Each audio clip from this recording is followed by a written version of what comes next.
નમસ્કાર દર્શક મિત્રો, IHRPC ન્યૂઝમાં આપનું હાર્દિક સ્વાગત છે। હું છું આપની સાથે સંધ્યા। તો સમાચારની શરૂઆત કરતા પહેલા નજર કરીશું આજના મુખ્ય સમાચાર પર। ભરૂચ જિલ્લાની ભાગોળમાંથી વહેતી પવિત્ર નર્મદા નદીના જળ માટે સુરતના કાવડ યાત્રીઓના ધામા। મોટી સંખ્યામાં સુરતના કાવડ યાત્રીઓએ નર્મદા નદીમાં હર હર નર્મદેના નારા અને હર હર મહાદેવના નાદ સાથે નર્મદામાં લગાવી ડૂબકી। પવિત્ર નર્મદા નદીનું જળ કાવડમાં લઈ સુરત પરત રવાના।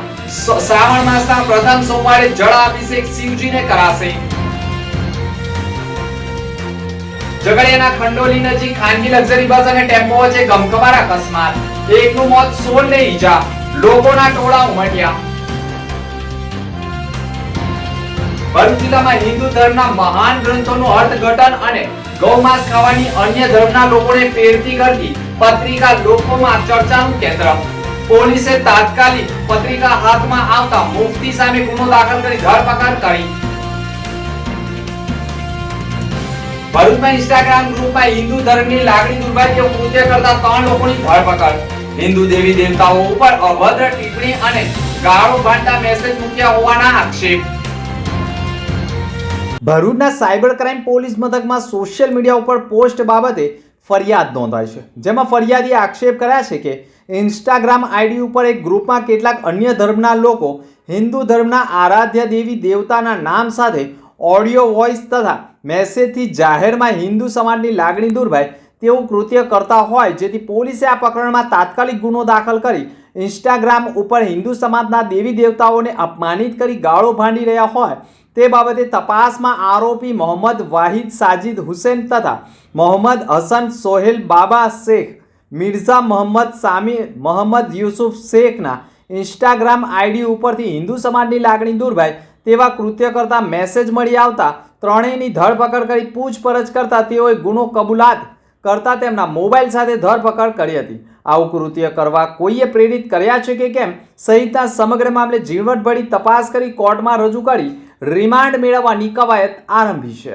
इंस्टाग्राम सोशल मीडिया प्लेटफॉर्म पर एक ग्रुप में 4 જેટલા ઈસમોએ હિન્દુ દેવી દેવતાના સંબંધમાં બીભત્સ ટિપ્પણીઓ કરેલી અને ગ્રુપમાં જોડાયેલા અન્ય હિન્દુ ઈસમોને વ્યક્તિઓને મહાબેન સમાણી ગાળો સંબોધતી ટિપ્પણીઓ કરેલી। તો એ અનુસંધાને ગઈકાલે સાયબર ક્રાઇમ પોલીસ સ્ટેશનમાં ફરિયાદી ફરિયાદ હકીકત આપતા કોમી વૈમનસ્ય ફેલાય એવી પ્રવૃત્તિ કરવા સબબ 4 ઈસમોના વિરુદ્ધમાં ગુનો રજીસ્ટર કરવામાં આવેલો છે અને તે અનુસંધાને સાયબર ક્રાઇમના પીઆઈ શ્રીએ તપાસ કરતા એમાં પુરાવા મળતા 4 પૈકી 3 આરોપીઓ જે છે એમને ગુનાના કામે ધરપકડ કરવામાં આવેલી છે। આ જે 3 આરોપીઓની ધરપકડ કરવામાં આવેલી છે ત્રણેય ભરૂચ શહેરના રહેવાસી છે। એમાં એકનું નામ છે મોહમ્મદ વાહિદ સાજિદ હુસેન, બીજો એક આરોપી જે છે એ છે મોહમ્મદ હસન સુહેલ બાબા શેખ અને ત્રીજો એક આરોપી જે છે પકડાયેલો છે એ મિર્ઝા મોહમ્મદ સાની મોહમ્મદ યુસુફ શેખ। આ રીતના 3 આરોપીઓની ધરપકડ ગુનાના કામે કરેલી છે।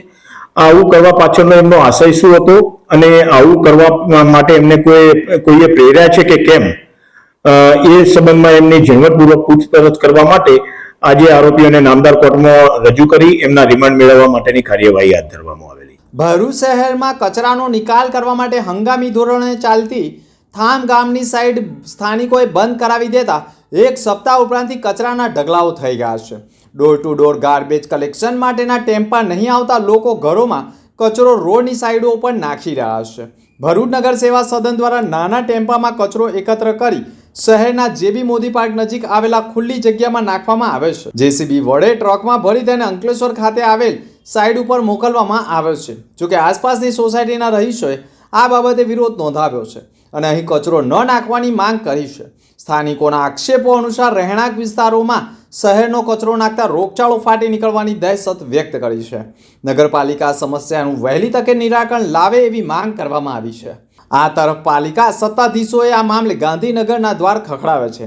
પાલિકા સત્તાધીશોએ મુખ્યમંત્રી ભૂપેન્દ્ર પટેલ સાથે પણ મુલાકાત કરી ડમ્પિંગ સાઇટ માટે યોગ્ય વ્યવસ્થા કરી આપવાની રજૂઆત કરી છે। દક્ષિણ ગુજરાતના સુરત ઉધના ખાતેથી 1990માં માત્ર 11 કાવડ યાત્રીઓથી કાવડ યાત્રાનો પ્રારંભ થયા બાદ આજે કાવડ યાત્રાનું મહત્વ વધી ગયું છે, જેના પગલે દક્ષિણ ગુજરાતમાંથી મોટી માત્રામાં કાવડ યાત્રીઓના મંડળોની સંખ્યામાં વધારો થઈ ગયો છે. દર શ્રાવણ માસ પૂર્વે મોટી માત્રામાં સુરત તરફથી કાવડ યાત્રીઓ ભરૂચના દશાશ્વમેઘ ઘાટ ઉપર કાવડ યાત્રીઓ આવતા હોય છે અને પરંપરા મુજબ બપોરના બાદ દક્ષિણ ગુજરાત એટલે કે સુરત ઉધના તરફથી શિવ મિત્ર મંડળ કાવડ સંઘ પદયાત્રીઓ આવી પહોંચ્યા હતા.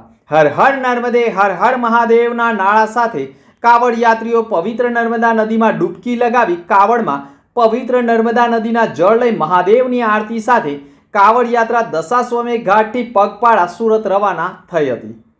ભરૂચની ભાગોળમાંથી વહેતી પવિત્ર નર્મદા નદીના માત્ર દર્શનથી પાપ મુક્ત થવાતું હોવાની માન્યતાઓ રહી છે અને પવિત્ર નર્મદા નદીનું જળ શ્રાવણ માસમાં શિવજીને જળાભિષેક કરાવવાથી દરેક મનોકામના પૂર્ણ થતી હોવાની પણ શ્રદ્ધાઓ શિવ ભક્તોમાં રહી છે.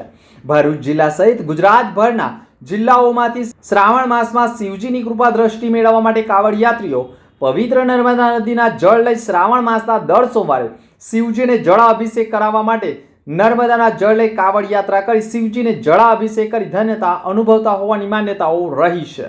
ભરૂચ તાલુકા પોલીસ મથકમાં હિન્દુ સમાજની લાગણી દુર્ભાવતી પત્રિકા પેમ્પલેટમાં હિન્દુ મહાન ગ્રંથોના અધ્યાયો, શ્લોકો તથા સંસ્કૃત ભાષાના શ્લોકોનો મહાભારતના ગ્રંથોમાંથી વિવિધ મુદ્દાઓ ઉપર પેજ નંબર 1 થી 18 તથા ગૌ અને ગૌવંશ હત્યા, મુસલમાન શું કરે છે તેવા વિષયો ઉપર હિન્દુ ગ્રંથોનું અર્થઘટન કરી ગૌમાંસ ખાવા અંગેની હિન્દુ સમાજને પ્રેરણા કરી હિન્દુ સમાજની લાગણી દુર્ભાય તેવું ગંભીર પ્રકારનું કૃત્ય કરી તેમજ હિન્દુ ધર્મના લોકોનું અપમાન કરવાના હેતુથી ઈરાદાથી ગૌ હત્યા તેમજ માંસ ભક્ષણ હિન્દુ સમાજ કહીને હિન્દુ ધર્મને બદનામ કરવાનું તેમજ લોકોને ગૌ માંસ ખાવાનું દુષ્પ્રેરણા કરી હિન્દુ ધર્મના લોકોનું અપમાનિત કરી બે ધર્મ વચ્ચે દુશ્મનાવટ અને લાગણી દુર્ભાવનું કૃત્ય કરનાર ભરૂચ તાલુકાના કંથાળિયા ગામના ટીપુ સુલતાન કોલોનીમાં રહેતા અબ્દુલ અઝીઝ અહેમદ પટેલ સામે ગંભીર પ્રકારનો ગુનો દાખલ કરી હિન્દુ વિરુદ્ધ માનસિકતા ધરાવનાર મુફ્તીની તાત્કાલિક ધરપકડ કરી પત્રિકા તૈયાર કરવા માટે કોણે પ્રેરણા આપી, પત્રિકા ક્યાં ક્યાં વાયરલ કરી, કેટલીક પ્રસિદ્ધ કરાવી જેવા મુદ્દાઓ પર રિમાન્ડ મેળવવાની તજવીજ કરવામાં આવી હોવાનું નાયબ પોલીસ અધિક્ષક C.K. પટેલે માહિતી પૂરી પાડી હતી. ભરૂચ તાલુકા પોલીસ સ્ટેશનના હદમાં આવેલ કંથારિયા ગામે આજથી 2 દિવસ પહેલા એક વ્યક્તિના હાથમાં એક પેમ્પલેટ ફરતું હાથમાં આવેલું. એ પેમ્પલેટમાં એવું લખાણ કરેલું હતું કે હિન્દુ ધર્મમાં ગૌમાંસ ખાવાનું હિન્દુ ધર્મના જે ગ્રંથો છે એ સમર્થન કરે છે, તેમજ એમાં હિન્દુના જે મહાન ગ્રંથો છે મહાભારત, રામાયણ, એમાં પણ ખોટું અર્થઘટન કરીને એને આ પેમ્પલેટમાં અભિવ્યક્તિ કરેલી કે જેથી જે વાંચવામાં આવે તો હિન્દુ ધર્મ સાથે સંકળાયેલા લોકોની લાગણી દુભાય અને કોમી વૈમનસ્ય ફેલાય એવી હકીકત દર્શાવતું આ પેમ્પલેટ ફરતું ધ્યાન ઉપર આવતા ગઈકાલે ભરૂચ તાલુકા પોલીસ સ્ટેશનમાં આ સંબંધમાં ફરિયાદ આપતા ભરૂચ તાલુકા પોલીસ સ્ટેશનમાં ગુનો દાખલ કરવામાં આવેલો અને તપાસ દરમિયાન એવું જણાઈ આવેલું કે આ જે લખાણ કરેલું છે એ કંથારિયા ગામનો એક વ્યક્તિ છે અજીજ અહેમદ પટેલ કે જે એમનું ઉર્ફે મુફ્તી તરીકે ઓળખાય છે. એ વ્યક્તિએ આવું લખાણ પેમ્પલેટ વાળું ફરતું સર્ક્યુલેટ કરેલું હોવાનું તપાસ દરમિયાન જણાઈ આવતા એની ગુનાના કામે ધરપકડ કરવામાં આવેલી છે અને આવું લખાણ લખવા માટે એને કોઈએ ઉશ્કેર્યું છે કે કેમ અને આવું લખાણ પ્રસિદ્ધ કરવામાં બીજા કોઈ લોકો પણ સંકળાયેલા છે કે કેમ એ દિશામાં વધુ ઝીણવટપૂર્વક તપાસ કરવા માટે આજે આરોપીને નામદાર કોર્ટમાં રજૂ કરી એના રિમાન્ડ મેળવવા માટેની ભરૂચ તાલુકા પોલીસે કાર્યવાહી હાથ ધરેલ છે. ભરૂચની પૂર્વ પટ્ટી ઉપર બેફામ બનેલા ભૂમાફિયાઓ દ્વારા ઓવરલોડિંગ રેતીની ગાડીઓ અને રોયલ્ટી વિનાની નીકળતી ગાડીઓ તંત્રથી બચવા દોડધામ કરતી હોય છે. ત્યારે બેફામ દોડતી હોય ત્યારે ટ્રક ચાલકો પણ નશાની હાલતમાં ટ્રક ચલાવતા હોય છે, જેને કારણે વારંવાર અકસ્માતોની ઘટના ઘટતી હોવાના આક્ષેપો ગ્રામજનો કરી રહ્યા છે.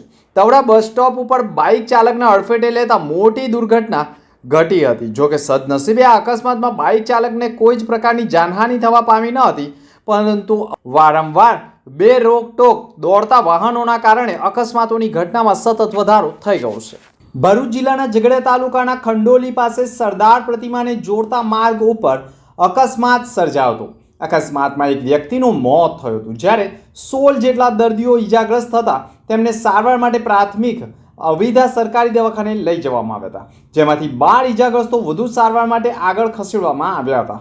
ઝઘડિયાથી પસાર થતો સરદાર પ્રતિમાને જોડતો ધોળી માર્ગ અત્યંત બિસ્માર બનતા વાહન ચાલકો રોંગ સાઈડ ઉપર ચલાવવા મજબૂર બન્યા છે. બિસ્માર રસ્તાના પગલે રોંગ સાઈડ આવતી ખાનગી લક્ઝરી બસ અને ટેમ્પો સામે ભટકાતા ગમખવાર અકસ્માત સર્જાયો હતો, જેમાં એક વ્યક્તિનું મોત થયું હતું, જ્યારે 16 થી વધુ લોકોને ઈજાઓ થઈ હોવાના અહેવાલો સામે આવ્યા હતા. અકસ્માતના પગલે આસપાસના લોકો પણ દોડી આવ્યા હતા. ભરૂચ જિલ્લાના આમોદ તાલુકાના પુરસા ગામે આશ્ચર્યજનક મચ્છી જોવા મળી છે. પુરસા ગામના તળાવમાંથી મચ્છીમારી કરતા મચ્છીની જાળમાં એક અનોખી માછલી આવતા લોકોમાં કુતૂહલ સર્જાઈ ગયું હતું. માછીમારના કહેવા પ્રમાણે પાણી વગર પણ આ મચ્છી કલાકો સુધી જીવિત રહેતી હોવાનું માનવામાં આવે છે. મચ્છીને જોવા માટે લોકોના ટોળા પણ ઉમટી પડ્યા હતા, જ્યારે સ્થાનિકોએ આ મચ્છી ઘરે લઈ જઈ તેના વિડીયો પણ બનાવી આનંદ અનુભવ્યો હતો. જોકે અદ્ભુત દ્રશ્ય જોવા મળ્યું હતું અને માછલી કંઈક અલગ જ હોવાનું લાગતા લોકોએ પણ વિડીયો બનાવવામાં મગ્ન બન્યા હતા. અંતમાં ફરી એક નજર આજના મુખ્ય સમાચાર પર. ભરૂચ જિલ્લાની ભાગોળમાંથી વહેતી પવિત્ર નર્મદા નદીના જળ માટે સુરતના કાવડ યાત્રીઓના ધામા. મોટી સંખ્યામાં સુરતના કાવડ યાત્રીઓએ નર્મદા નદીમાં હર હર નર્મદેના નારા અને હર હર મહાદેવના નાદ સાથે નર્મદામાં લગાવી ડૂબકી. પવિત્ર નર્મદા નદીનું જળ કાવડમાં લઈ સુરત પરત રવાના. શ્રાવણ માસના પ્રથમ સોમવારે જળ અભિષેક શિવજીને કરાશે. ઝઘડિયાના ખંડોલી નજીક ખાનગી લક્ઝરી બસ અને ટેમ્પો વચ્ચે ગમખવાર અકસ્માત. એકનું મોત, 16 ને ઈજા. લોકોના ટોળા ઉમટ્યા. ભરૂચ જિલ્લામાં હિન્દુ ધર્મના મહાન ગ્રંથોનું અર્થઘટન અને ગૌમાંસ ખાવાની અન્ય ધર્મના લોકોને પ્રેરતી કરતી પત્રિકા લોકોમાં ચર્ચાનું કેન્દ્ર. પોલીસે તાત્કાલિક પત્રિકા હાથમાં આવતા મુફતી સામે ગુનો દાખલ કરી ધરપકડ કરી. ભરૂચમાં ઇન્સ્ટાગ્રામ ગ્રુપમાં હિન્દુ ધર્મની લાગણી દુર્ભાગ્ય કૃત્ય કરતા 3 લોકોની ધરપકડ. હિન્દુ દેવી દેવતાઓ ઉપર અભદ્ર ટિપ્પણી અને ગાળો બાંધતા મેસેજ મૂક્યા હોવાના આક્ષેપ. તો હતા અત્યાર સુધીના સમાચાર. નવા સમાચાર સાથે ફરી મળીશું. નમસ્કાર.